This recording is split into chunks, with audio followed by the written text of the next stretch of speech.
Great, thank you very much. And thanks for coming back to the podcast. We have a really special episode today because those of you who are regular listeners will know that one of the things that we've tried to do with our podcast is we've moved away from featuring some of the backgrounds and lives of some of the really fascinating people that have joined us. And we're now actually looking at those around the world who are having a really big impact on the industry. And I'm very delighted to be welcoming Douglas Wood with us today, all the way from, I believe, North Carolina in the US. Is that right? That's right, North Carolina. Brilliant.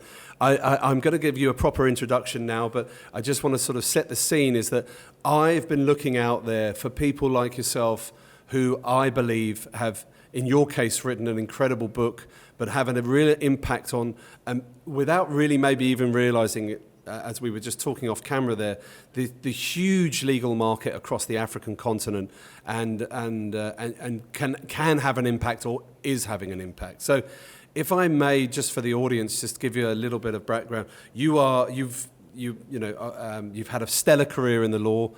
Your bio here says over 45 years of experience practicing entertainment and media law, and often imparting that knowledge within the books that you've written, which I believe there are a number of books, and I'd like to touch on that in a minute.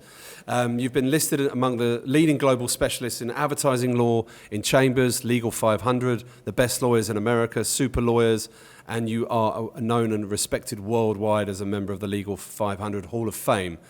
You received your BA from the University of Rhode Island, your JD from the Franklin Pierce Law Center, a Masters of Law in Trade Regulation from New York University School of Law, and your Honorary Doctor of Laws from the University of New Hampshire, and you've been an adjunct professor of advertising law at the UNH Franklin Pierce Law School of Law and the University College Cork in Ireland, a place I know very well. And you live, as we just said, in North Carolina with your wife, Carol Ann, of 50 years, I believe. 51 now. 51. Yeah, the bio's old. The bio's old, but, well, congratulations to your wife for putting up with you for that long, as my friends would say. And you've got a beautiful family who I believe are grown up now and probably finding their own way and their own paths in life. But I must say, Douglas, it's an absolute delight for us here in South Africa to welcome you to the podcast. So thank you. My pleasure. I'm looking forward to it. Brilliant. Well, look, I mean, as I touched on, your book in the background behind you there and the book here, From Dawn Till Dusk, I mean, beautifully titled with how to build a multi-million-dollar law practice and then give it away. I think the give it away part was the bit that interested me the most. But before I crack on, because I've read it and it's absolutely fascinating, there are some really stellar tips in there in terms of some things that perhaps might seem obvious to some partners, but or even younger lawyers looking to get into partnership, but some that really wouldn't, and I want to touch on all of those.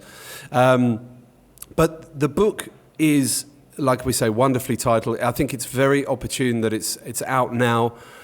Our audience, as we said off camera now, is largely in Africa, in the Middle East, and Asia. And what we find with all of the people that we're working with at the partner level, senior level, is that there are some common challenges, there are some common fears about where the law is going, and there's a lot of pressure on, let's say, the senior associate and counsel level getting into partnership to build this practice, to build their book of business, as they often say, without really knowing how to do it.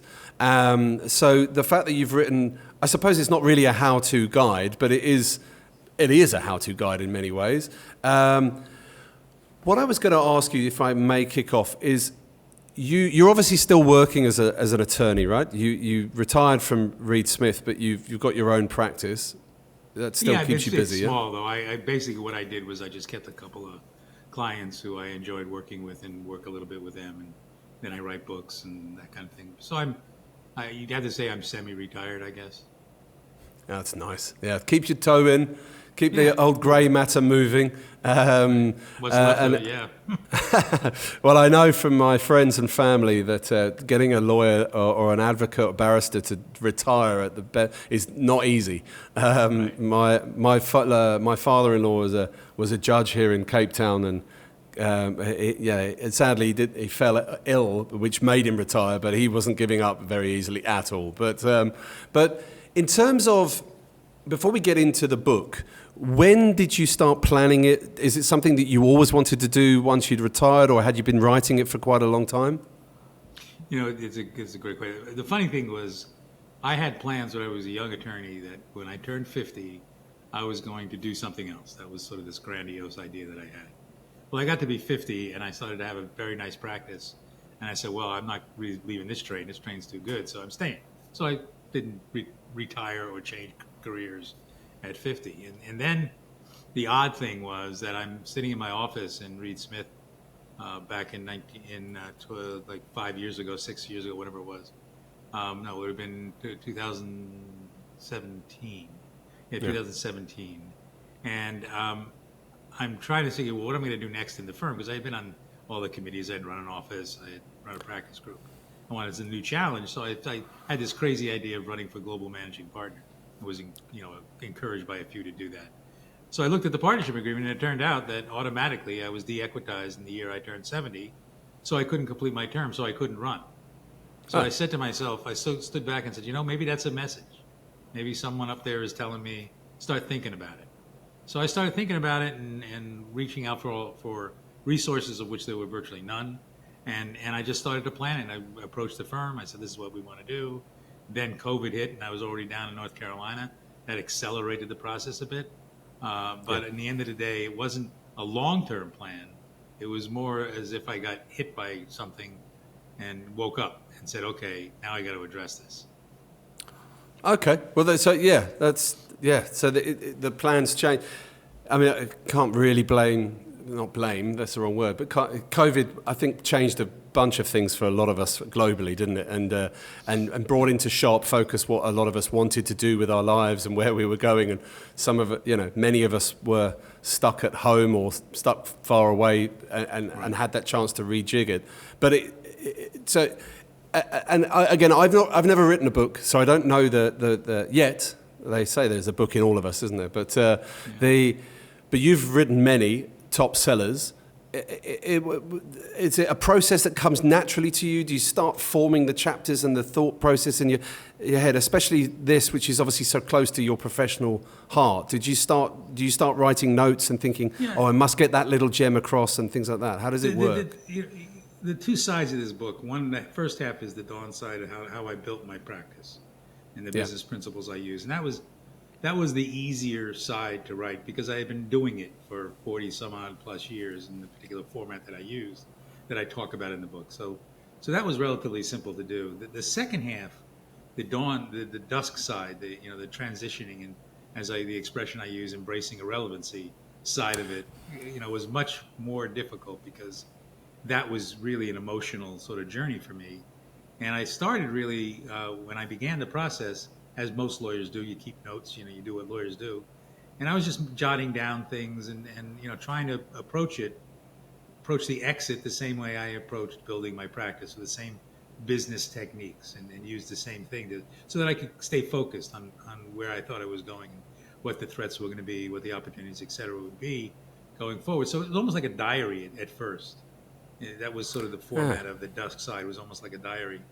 And then at some point I felt, well, maybe I've got some knowledge to impart out there, paying it forward, as the saying goes, so that, there are resources. And I don't mean to be pompous with this, that there were no resources. I later found some, but there's still very few resources out there that really talk to a senior lawyer about the process of letting go, because we, as a profession, have great difficulty letting go. Our mind continues. If we're forced to let go because of either health issues or a firm decides they want to exit you or whatever, there's a number of ways you're going to come to the point where your career is going to be over. And my view was that, good lawyers who were advising clients on how to get the best out of their lives and their businesses, they need to do the same for themselves. So I did that for myself and started that process of decoupling and transitioning and having a lot of conversations with people at the firm, which were very uncomfortable at times, by the way. I mean, people didn't want to necessarily talk about this, because it's uncomfortable. So it's an interesting process you go through. And just, if I may, just dig into that a little bit. The uncomfortable conversations. Do you mean you're having conversations with other partners who are going to have to go through it, and you're asking them how they're dealing with it, and they kind of ignoring it, or what do you? Sorry, what do you mean by? It's a little bit of both. I'll cut that into two responses. The first was the discomfort of my fellow partners talking to me about my departure. Like, what's going to happen? Where are you going to go? What are you going to do? What am I going to do? What is the firm? It was not like it was all that important. I wasn't. I mean, it's a $1 billion+ law firm, and I was nothing. I was like a rounding off error. So that they would be more than surviving if I left the firm. But there were a lot of personal relationships and stuff. And then there were people who didn't want me to go, and there were people who would be very happy to see me go. I mean, it's just the nature of the beast. So there were those kinds of conversations. Then it went to the other side of the equation that you're asking about, where I started getting calls from some fellow partners who were saying, "How did you orchestrate that? You seem to have done it in a reasonable fashion without too much anxiety." And I'd say to them, "Well, you got to think about structuring it." And I would talk to them, and a lot of them would say, "Well, I don't know what to do. I'm not sure how I can do that. I haven't delegated clients. I haven't done things with my practice that you did." So.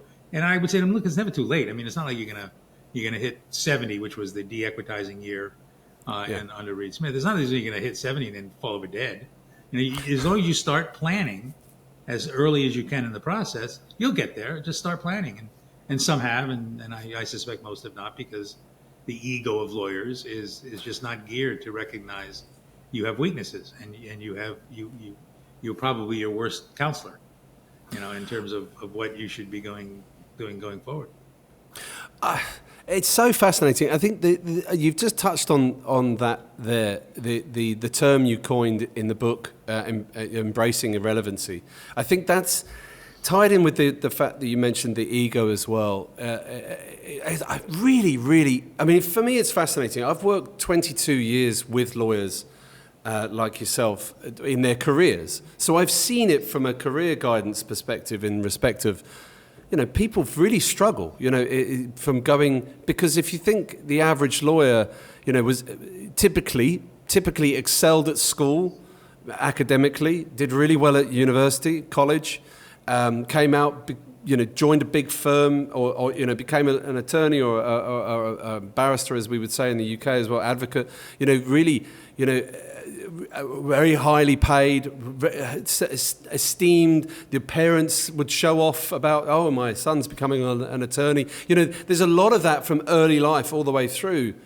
And I think, and I know that you probably started writing this before we'd even heard of the term AI, but I think it's been fast-tracked. There's been a real shock to the system for many of the lawyers that I deal with. And the question is always relevancy. And someone wrote in a magazine the other day, and I say magazine, online magazine, I can't remember which one it was, but they made the statement that for the first time in their career, the lawyers that they work with are having to embrace, I don't know if they exactly phrase it like this, but basically for the first time, they had to embrace the fact that the AI might make some of their work irrelevant. And that really hit home. And then reading your book as well, I was like, this is something that a lot of lawyers I know subsequently are really struggling with. They don't know which way necessarily to turn. But if I may I was really fascinated with, first of all, for anybody who hasn't read it, we're going to have the links below, but get on Amazon. I got it delivered. There's a Amazon equivalent here in South Africa called Take a Lot, and it came within a couple of days, and brilliant. So please get on, buy it, because if you're in the law at any stage in your career, you're going to want to read this. What I liked about it is from almost minute one, you're starting to share your planning. And planning was a really big thing. You've mentioned it there with both sides from dawn to dusk, but it comes shining through in the whole book. It's really about having a plan, and sticking to it, setting smart goals, doing your SWOT analysis on yourself and your practice, having marketing ideas, being proactive with marketing came shining through for me certainly in the dawn part, the building the practice part. I think one of the questions I wanted to ask you was, when I know that you're semi-retired and you've had an incredible career both as an author and as a lawyer, but was there anything that you didn't put in? Is there anything? How difficult is it to share all your secrets? Was it hard, or is it something you've left behind? The first half of the book again was, I want to share that. The first half I want to share 100% of how I built my practice, because I'm not going to build another one, and I hope I want people to be successful.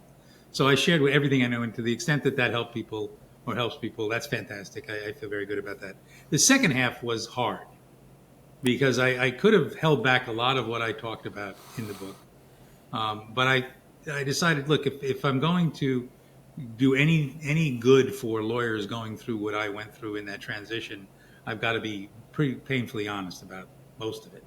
There's probably 10, 15% of relationship issues that were very tense and very difficult during that process that I didn't really want to talk about. Not because I wouldn't talk about them per se, but because I didn't want to hurt other people. There were some people who were very disappointing to me in that process, and I just, there's no point to calling them out. Because that's not going to change anything. What's important more is to make sure that I try to explain in the book that you're going to get disappointments. You're going to get betrayed. You're going to get people who you thought were supportive who are not necessarily supportive. You have to be ready for that, because that's going to happen. And it's not that they're bad people, but they have their own agendas and they have their own concept of where they're going in their careers. So there's going to be some who just don't buy into your program, and that's fine. Then they don't buy in, and then you move on to whatever you're going to do. But you're going to face a lot of that in the Dusk side.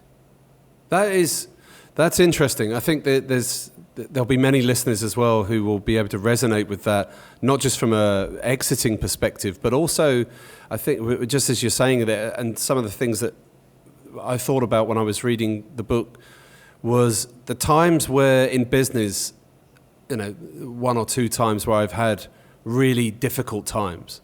And I know the old adage is that you find out who your real friends are, but it's very true. It's very, very true. Whenever you're exiting something or exiting a business or exiting a country, as I've done a few times, or whatever it might be, or you're just having a really down time or dark time in the business or in your practice, you really do find people's true colors. And I'm sure that's kind of what you meant there, but it probably doesn't pay for you to name and shame, does it? No. There was no point in putting them in. Then you're not going to gain anything. They're not going to gain anything. But it's good that you've set that warning out. Can I just say, because it keeps jumping in my head, and it's something that when I was reading the book that I really, really came shining through for me was when I'm doing coaching or advisory stuff with senior lawyers who are on, very close to retirement or at that stage where they're starting to think about. Whenever I talk to them, they're often just thinking about what they're going to do when they retire. They're not actually planning for that exit. And that's what came shining through in your book for me, it was the importance of actually, before you even think about the golf course or the boat on the lake or whatever it might be, which obviously is scary for some people, especially when you've been incredibly relevant and at the forefront of deal making and whatever it might be for so many years. It was the planning part, and I just think I'd like to touch on that a little bit. Did you sort of almost mirror what you were doing, the dawn stuff to the dusk stuff, or obviously it meant a little bit of, it's a different thing that you're challenged with, but did you stick to the same principles, I suppose? Pretty much so, because that's what I knew. That's how I know. The thing that, on your point about planning, lawyers by education and practice are taught to be planners. They plan out their litigation, they plan out their transactions, they do all this planning for their clients and to make sure that they have their goals in litigation set up, they know what the goals in the transaction are, they plot it out, they brief it, they do all these things. They all these basic planning, business planning functions in the context of representing a client. Yet they never do it for themselves. I used to call it personal malpractice. Because if you represented your client the way you represent yourself, you'd be guilty of malpractice. They think of the end. They think of, hey, yeah, I know there's a great thing over that horizon. I'm gonna play golf, I'm gonna boat, I'm gonna travel, I'm gonna this, I'm gonna that. When you crest that hill, if you haven't planned for that journey, then you're alone, and you really don't have the capacity to execute on that any more than you would if you never looked at a case and walked into court and said, let's impanel the jury. And you don't know anything about the case. You had no plan on what you're going to do. And that's what I've seen so many in my career. When I ran a law firm, when I ran groups and stuff like, the management side of what I did over my career, I saw that all too many times, that lawyers are, great lawyers in my mind, will bend over backwards and do whatever is necessary to help their clients. But they do very little, and their colleagues. They'll do a lot of what they can do to help their colleagues. But they do very little, except some selfish ones, for themselves. And the selfish ones are the ones who just don't give a damn about anybody else and are just out there to, cash out as much as they can during their career and, leave bodies behind. But that's a very small percentage of lawyers. It is, yeah. 99% of lawyers are people who want to help others. But, I often say to folks, it's okay to be selfish now, okay? It's okay to be selfish. You've earned that right. So let's plan out how you're going to achieve climb up that hill. And then when you get to it, you're going to have a plan in hand on exactly how you're going to then, take the rest of your life and do whatever you're going to do. And the other thing I try to explain to them is that when you hit I hate to use analogies, but that's the way I do things. When you hit the crest of that hill and you start going down that hill to the next part of your life, you can't see behind you. It's over the other side of that hill. You're not going to turn around. You're going to continue on the direction you're going, and you're going to forget about what's back there, because all that will do is eat at you. And that's hard, because I have every day I have difficulty not remembering things and maybe getting a little upset about something that I've seen or heard or whatever. That kind of thing. You never really can let go 100%. And that's part of your battle, when you're sort of on the back end of the deal, is learning how to let go and more. But that's hard. Yeah, that's a skill I still haven't learned, is how to let go. It's amazing, isn't it? It goes through life, and often... I often say to them, if you don't learn how to let go of them, you better, because guarantee they can let go of you. Yeah. Look, I've done a lot of work in that sort of space with people who were getting laid off, and or worried about being redundant or whatever it might be. And I guess it's sort of in the same ballpark almost. And I've said to people, certainly in investment banking, I've said to people many times, look, your name's on a list somewhere. Like, you don't know when that list is coming out of that drawer, but it's there. So get ready for it. Exactly right. You hit it right on the head with that one. Your list is on a name somewhere. Yeah. You can't get too deep into that, but our names are all on a list, that's for sure. Oh, yeah, they are. Yeah. Hopefully not the wrong lists. The one thing I liked about you, and I would just like to get into see if you've got a tip for anybody out there. Like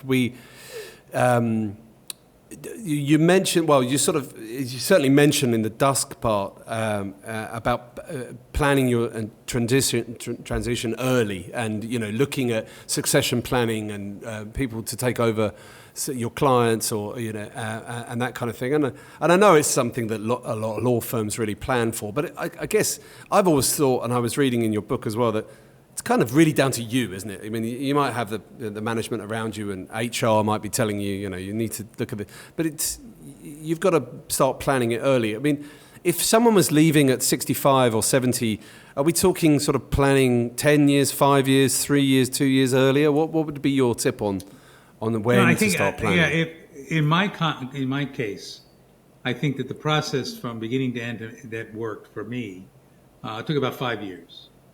And most lawyers never think in 5-year terms.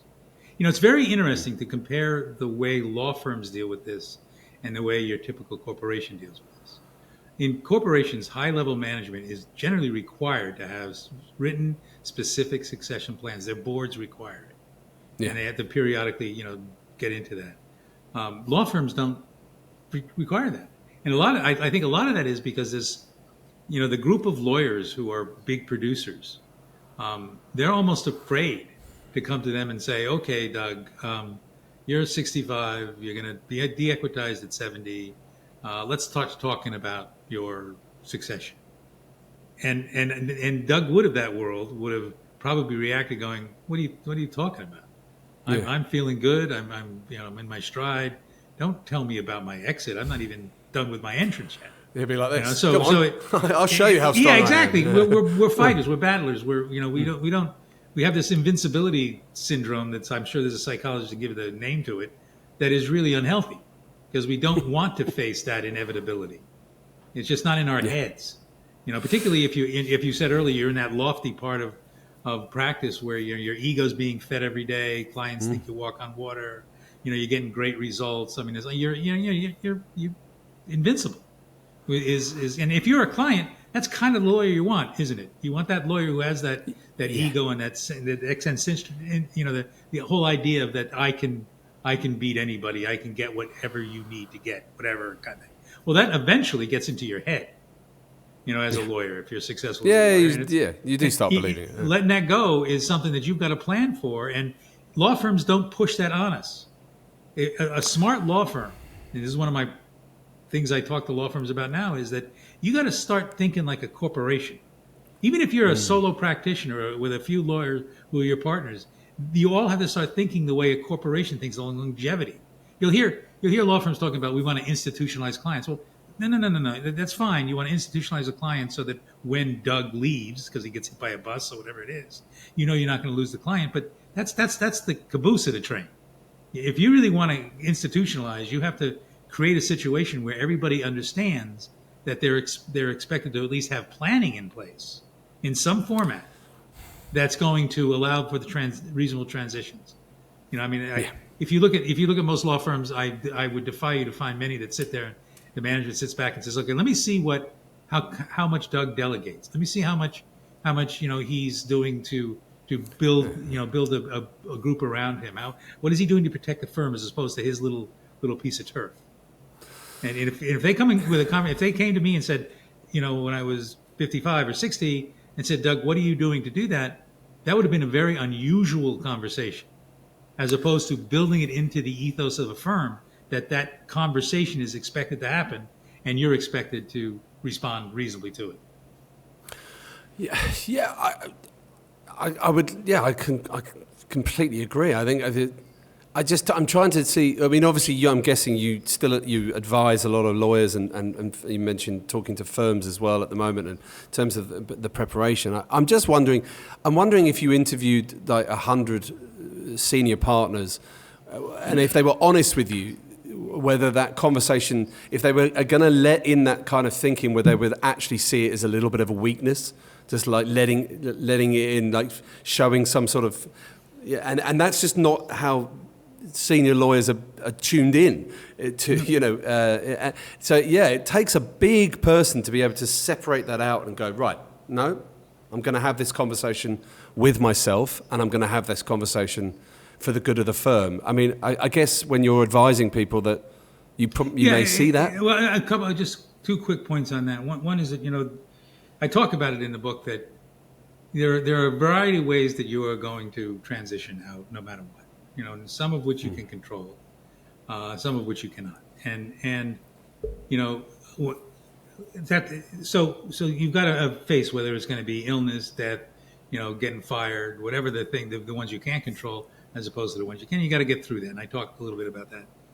The other part that I try to talk about in the book is the idea that, you know, if you can look at this situation the same way you look at your representation of a client, the realistic way you advise your client about the likelihood of them achieving whatever the result is, and you're honest with them, and you tell them specifically how you might be able to get to point B by doing this and that, whatever it is. You got to do that with yourself, and you got to do that with the firm. You got to have that conversation.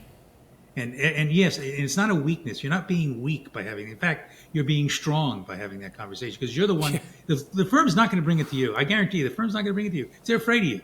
They don't want to mess with you because they're uncertain how you'll respond and whatever. So if you go to them with strength, the same strength that got you to where you are, you're going to end up in a much better place than if you just wait and have a more traumatic exit. It's changing the lens, isn't it? It's like and I smiled when you said that, because it is. It's being able to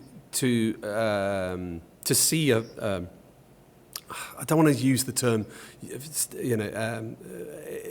not a weakness, so I don't want to use that term. I'm trying to think of another term, but to be fallible, to open up and go, look, It's finding the right place and time to face a reality that you cannot control. I mean, Exactly. there's an end here. Every one of us has our use by date. We don't know what it is. We don't but know we what have it a is. use by date at some point. Yeah, we do, yeah. So so if it's not a weakness or or being fallible, it's saying, wait a minute, here's the reality I'm facing. I'm going to try my best to do it by my plan, and that's a function of just being smart. So when you say to a lawyer, you're a great lawyer, you've done great stuff and everything else, but what have you done for yourself? Oh, I play golf once a week. Oh yeah, great. That's really terrific. And what else do you do for yourself? Well, I'm working 80 hours a week, and so you're doing all this work for your clients, and you're playing golf once a week. What a wonderful plan you have. And so it's the kind of thing that lawyers just get caught up in themselves, and they fail to see the horizon the way they need to see the horizon. When they have that kind of epiphany, and I had a weird one because of a stupid partnership agreement. But in any event, when you have that epiphany, what you have to do is you have to not only realize your inevitable irrelevancy, but you also have to trust with others that they're going to help you along and help you to transition, that they are going to earn it, they're going to respect it, they're going to do all these other things that go along with that. And that's what I talk about, where I came into that with some perceptions that I would have a lot of that kind of support and respect and the like, and sometimes I didn't. Very often I did, but there were times when I didn't, and that I could have just said, well, screw you, I'm not going to do this, or I'm going to do something else. But I stuck to it, and it's because that's how I built my practice, and I didn't abandon my process of building. So my mind would not let me abandon my process of leaving. So I kept going along with it, and in the end of the day, it for me anyway, it worked out. Yeah, I think one of the things one of the themes that kept coming through in the book as well is about legacy and about giving back and starting that process early and I think a lot of the lawyers I talk to, the word legacy comes up quite a lot, certainly in those in more senior partners, and I do think that what I learned from your book, and I hope that others will as well, is that kind of starts very early, and it starts, throughout, hopefully throughout the career. That giving back, but giving back, and you've touched on it a couple of times as well, is like almost looking after yourself as well. Your legacy will be alive and well if you are alive and well, and you're seen to be not only a successful lawyer, but also someone who's preparing for being irrelevant and preparing for the next step, and giving back. It all comes together very nicely in the book. That if lawyers, and what you're suggesting as well, and I can sort of speak from a position of having worked with thousands of people in the similar shoes, is that you're not suggesting anything too mind-blowing. Like, you're actually suggesting just this formalized process and a change of lens in a couple of ways. And I think for an industry where a lot of your colleagues are, I'll say it, scared of change, it was kind of refreshing to realize that to navigate change is not that daunting, as long as you're doing it and you're embracing it. You've obviously share a few personal anecdotes in the book as well, and it's good to, it's comforting, I think. You talked a little earlier about AI and all this great fear of AI. Having practiced law for 50 years, I've gone through many AI, crises over the years. Whether it was, I was before faxes, for crying out loud. All this technology was constantly coming in, and computers and PDAs and BlackBerry, and then cell phones and smartphones. It went on and on and on. Google, and every single time one of these technologies would come to the fore, more senior lawyers would freak out about it because they didn't know what they were going to do about it. And they turned to their younger lawyers to teach them. And we used to, when I ran a large office at Reed Smith, I would have these younger attorneys try to teach senior attorneys how to use social media and how it wasn't really a scary thing, and and LinkedIn wasn't. I wish you'd have filmed it. I wish you'd have filmed it. We could. it was kind of like the child teaching the parent how to get through this. But look what we got through it, didn't we? I understand that AI is going to be probably more impactful than other technologies have been over the years. But there's one thing I say to our lawyers is that AI can do a lot, and I've used it. I sometimes use it in my writing to get ideas and whatever it is. But an AI, no matter what AI is, it can't understand the empathy at this point in time that you can understand with a client. It's not 100%. Human. It's something that lawyers and doctors and people who are in the touchy-feely businesses of trying to understand what is motivating somebody and all that surrounds them and things that they don't even want to talk about or do talk about. That is a long way from being replaced by AI. And so if you plan for it, if you're particularly a young attorney, if you're planning on the dawn side of it and saying, okay, this is the new tech, how am I going to exploit it? And if you're on the senior side leaving, you're saying, well, okay, how am I going to, see if there's ways that can help me transition as well, and things I can do afterwards, whether it's, mentoring, or whether it's coaching, or whether it's, just being a think tank. There's all sorts of applications that you can do with technology at any level that you can turn into a positive, as opposed to being afraid of it. Because it's not going to go away. I think the AI dilemma is just like you're going to die someday dilemma. It ain't going away. So you might as well look at it as an opportunity as opposed to a threat. It scares me. I mean, AI, I've used it a number of times, and it's it's creepy. But on the other hand, I'm not of the school that believes it's going to replace mankind with some kind of robots and the terminal kind of thing. Yeah, look. On that note, I don't think that although it's a very good book, your fellow author Richard Susskind helped at all with his title "The End of Lawyers." I don't, wonderfully titled to get a lot of sales, Richard. Yeah. But I think it scared a few people, just the headline alone. But I think you're absolutely right. I have to interject with a semi self plug on that. "The End of Lawyers," his book is a good book, by the way. Yeah. The Shakespeare, the famous quote of Shakespeare is, "The first thing we do is kill all the lawyers," and that has been misquoted over time to the belief being that you should kill the lawyers. Well, in truth, the context of that in that Shakespeare's play is that the reason they want to kill the lawyers is so that they can wreak chaos, because there's nobody to rule, no rule of law anymore. So the idea that AI is going to kill all the lawyers, no. I have such faith in lawyers to fight the fight against AI and to win, because that's what we do. That's that ego part of being a lawyer that's still deep inside my brain somewhere. But if I'm going to put a bet on the betting line in Vegas, AI versus the lawyers, I'm taking the lawyers. Yeah, no, I'm with you.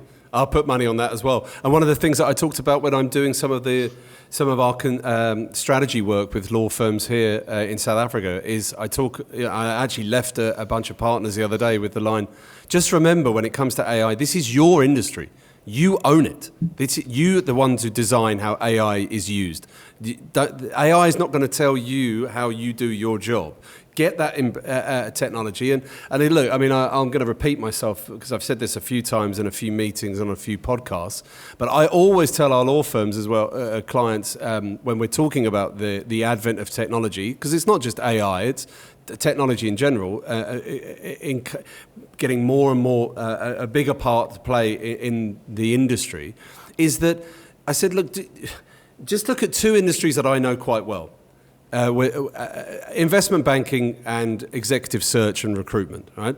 Two industries that have been absolutely revolutionized by technology. I mean, we all know that back in the 70s, the likes of Morgan Stanley, etc., were 100 people, and they were pretty boring places. And now some of the biggest organizations in the world who have embraced every single piece of technology that comes through. And jobs change and jobs grow, but there's still a bank and they're still making money for their clients, and the premise is still the same, and they're much larger. Recruitment and executive search, I always tell the story about, I used to live in the Cayman Islands, which was a very nice time of my life, and I was on a treadmill, 2005, and I was in the gym, and Jeff Weiner, who's then the CEO of LinkedIn, a new thing called LinkedIn came on the TV, and I watched it, and he said something along the lines, and I won't quote him directly because, it might not be right, but he said something along the lines of, we aim to put every agency out of business. Well, what happened? The agency took that technology, owned it, and now that industry is $1 trillion industry, and it's 100 times bigger than it was before. So the examples I always give is the same with law. Embrace that technology, like you've said before. Embracing change, navigating change, I'm with you. I'll follow you to Vegas and stick some money on the lawyers that I know as well, who are some of the toughest cookies I've ever met. But I think. I think I touched on this just before we came on camera. And South Africa is one of the markets that we work in. And in terms of it being a splintered market, I think your book will resonate with a lot of people, especially those at the dawn part, those at the beginning of their career. And it's a splintered market in the sense that, we've got something close to 35,000 registered attorneys, and we've got somewhere close edging towards 20,000 registered law firms. Obviously, they're not all open and practicing, but that just shows that the vast majority of this market, which is a very important market on the African continent, most people are working for themselves or in two-man bands. And they are struggling, and I mean struggling in the sense of, how do I grow? How do I plan out my time? I spoke to a young gentleman yesterday. He said, when I get busy with a piece of work, that's it. I don't get a chance to think about the business. And when I close the deal or I've won the case or whatever might happen, I then look at my desk, it's empty, I don't know what I'm supposed to do next. And I think your book is going to come in very handy for those people. In fact, I would implore them to have it sitting on their desk like I have, just sitting there. Because actually, sorry, I'm jumping around a bit, but one of the things I wanted to say was there's lessons in there about planning for business that you don't need to necessarily just be a lawyer for. Like, there's a lot of stuff in there that I could use and other businesses could use as well. So that is a lesson out there for anybody listening that isn't a lawyer. On that point, Rob, the principles I used to build my practice had nothing to do with. I never read a law book about how to build a law practice. There are, at the time when I was doing this, they didn't exist. Some exist now, but I used basic business principles that are taught at Harvard and Stanford and every great business school in the world. That's the resources I had to look at and read to try to figure out what I was going to do. So you're right. This applies to anything, but it can really work with a law practice. But God forbid that lawyers think like business people. They're not trained for that in law school. They don't take those courses. Even those who get the combined MBA, degrees, the dual degrees of a JD and an MBA that some law schools give. If you look at the coursework, you look at the work in the MBA side of that curriculum, it's not about how you build business or anything else. It's about accounting. It's about, some core business principles that, okay, fine. They're good to know and they're supplemental to your practice in the end of the day, but they don't teach you how to build a practice. No. There's actually, very few books that I've read that have actually taught me how to build my businesses. I've really just done that myself and learned as I go along the way. But there was two themes that actually, just in the dawn part, that I really, one main theme really, that really came shining through from me was really, two things were sort of carving out time, really, making sure that you carve out time to be proactive and to build the practice and being proactive. That's what I mean. Again, can't remember whether you used the term proactive, but certainly what I was reading through was that you were on the front foot with the client relationships. You were on the front foot with the marketing, as we would label it, and the client relationships. And you didn't seem to overstretch yourself too either. It was kind of all within. It was all very possible, is what I'm saying. That anyone could pick it up. Any lawyer could pick it up and go, I can take that. I can use that. Which is why I think it's going to be super useful, and I'm sure it already has been for many lawyers already who've bought it already. If I may, just don't want to keep you too long. You've got your day ahead of you, and The sun's coming down. It's almost, I don't drink alcohol, but for Cape Town, it's now nearly wine time. And I'm sure if we can get you here, and if you do partake in a little bit of wine, you'll enjoy it. Cape Town's famous for it.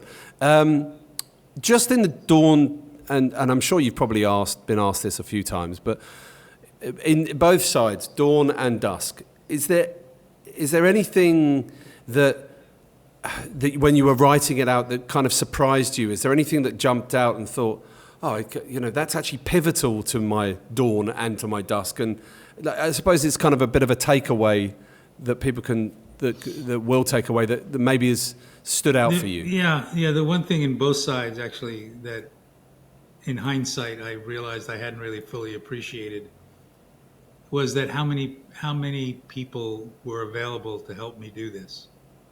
I didn't have to do it alone. My ego, always figures, I'm the king. I'm the one who can do this. I don't need help per se. And then I looked sort of back on my career on the dawn side and building it, and it dawned on me that I wasn't, you talk about time management and like, I had an incredible assistant who I shared my plan with, and she would make sure that I found the time. She would carve it out. She would sort of be forcing me to find the time, so that it sort of dawned on me, no pun intended there, but it sort of dawned on me that I was getting a lot of help back then that I wasn't even really appreciative of. And so I talk about that in the book. And on the second half of the book, there was, in the Dusk side, it was difficult finding that. My assistant still helped me on that one too, because she was still around then. But the help that side was a different sort of. That's where the friends come in, and the spouse comes in, and the family comes in. Because that's your support and the mechanism that's going to help you find the time to deal with these things.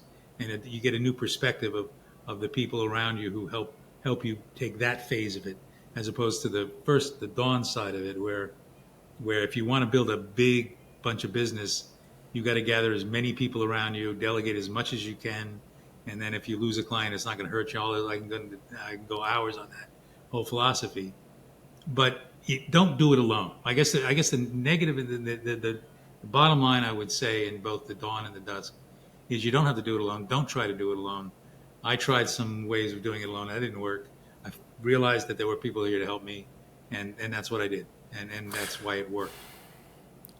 I'm glad you said it, because it's actually something I took away, and I was thinking about it this morning. I was chatting to my wife, and I was saying that I always blame the fact that I'm an only child, so I was brought up trying to do everything myself. And she said to me, I've been with my wife Marie for 20 years, so she knows all about me, and she's always like, no, you're right. You got to try and open up sometimes and let other people help, because they want to help, and it'll help you in the end. So I'm going to leave it on that note, because I think that's a really lovely takeaway, and I'm just going to implore everybody to buy the book again. It's honestly, it's a good read, and I'm not just saying that because you're sitting here and you've given me your time, but I mean, it really, anyone who's, even at the start of their legal career, like you will put things in place right now, and you'll do it every year, as you were talking about planning every year and planning out, and